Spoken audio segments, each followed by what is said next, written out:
Кадрлоктун жібін оңай ауыстырамыз. Қыздар, жіпті ауыстырған кезде түбінен қиямыз. Және келесі жіпті осылай бір-біріне байлау арқылы осылай төртеуін де ауыстырып шығатын боламыз. Жіпті түбінен қисаңыздар, міне осылай заправка ауыстырғанға өте оңай болады. Осылай байлаймыз, міне төртеуі де байланды, міне осылай түйіншектеліп.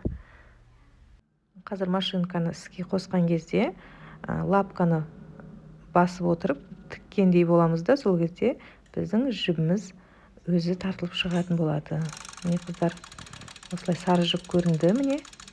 Ал енді сары жіптер шығып жатыр. Мына екі крайнийдікі бізде өз еркімен шығып кетеді. Ал енді мына екі иненің жібі дәл инеге келген кезде біз тоқтаймыз. Сол жерден қолмен инені сабақтап жіберетін боламыз.